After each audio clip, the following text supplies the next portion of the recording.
চলে এসেছি বন্ধুরা, আজকে আমি আবারও নতুন একটা ভিডিও নিয়ে। তো চলো আজকে কি রান্না করছি তোমাদেরকে সেটা দেখাই। তো দেখো এখানে কিন্তু ভাত হয়ে গেছে, ভাত ফ্যান উল্টি করেছি। তো ভাতের ফ্যান ঝাড়তে দিয়ে দিয়েছি। আর এইখানে দেখো এটা কি করছি বলো তো, এটা কিন্তু ডিম ভাজা করব পেঁয়াজ কাঁচা লঙ্কা দিয়ে। এখানে 3টে ডিম নিয়েছি, তো খাওয়া হবে। এই দেখো ডিম কিন্তু দিয়ে দিলাম বাটিতে। আর আমি হাত দিয়েই গুলি, কেন বলো তো, হাত দিয়ে গুললে মানে অন্তত ডিমের মধ্যে নুনটা চারিদিকে হয়ে যায়, বুঝতে পেরেছ?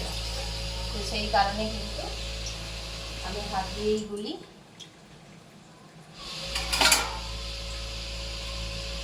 তো বন্ধুরা, আজকে তোমরা কি রান্না করছো অবশ্যই কমেন্ট করে জানিও।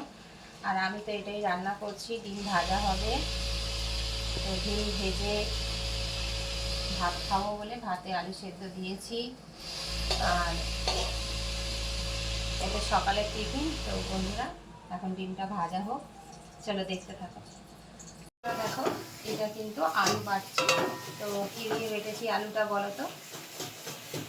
রসুন দিয়েছি একটু বেশি করে, কাঁচা লঙ্কা, আর একটা আলুকে দেখো তেলের মধ্যে একটু কালো জিরে ফোড়ন দিয়ে।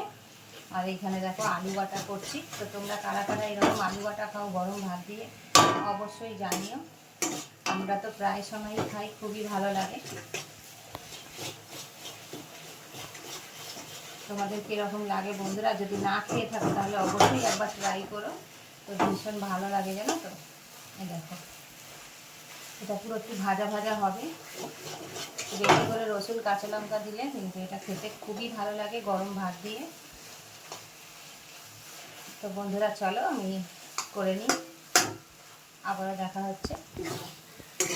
বন্ধুরা দেখো, আর এখানে রান্না করে নিয়েছি ডিমের কষা। তো ডিমের কষাটা আমি এরকমভাবেই রান্না করলাম বন্ধুরা, আর একবেলার জন্য তো যেহেতু, তো ওই জন্য দেখো 3টে ডিম, তখন 3টে ডিম তোমাদেরকে ভাজা দেখিয়েছি। তো ভাজা খাওয়া হয়ে গেছে। আর এখন দেখো এই 3টে ডিম এরকমভাবে কষা করে নিয়েছি, অল্প একটু আলু দিয়েছি। আলু দিয়ে দেখো একদম কষা কষা টাইপের করেছি। তো ভাত দিয়ে তো খেতে দারুণ লাগবে। তোমাদের কাদের ভালো লাগে বন্ধুরা এরকম ডিমের কষা অবশ্যই কমেন্ট করে জানিও। আর আজকের কিন্তু দুপুরবেলা আমি এইগুলোই রান্না করেছি বন্ধুরা, আর কিছুই রান্না করিনি আজকে সেরকম কিছু। আর প্রচুর গরম দিয়েছে, আর সেরকম কাজেরও চাপ। তোমরা তো জানোই আমি অধিকাংশ সময় কাজের ভেতরেই থাকি। তো এটাই আজকে দুপুরে রান্না করেছি। তো ওই বেলা কিছু একটা করব। তো বন্ধুরা, আমার ভিডিওটা তোমাদের কেমন লাগলো অবশ্যই কমেন্ট করে জানিও। আর যদি ভালো লাগে তাহলে অবশ্যই একটা লাইক কমেন্ট করে দিও। তো চলো বন্ধুরা, আমার ভিডিওটা দেখতে থাকো, আবারও দেখা হচ্ছে নেক্সট ভিডিওতে। ততক্ষণ টাটা।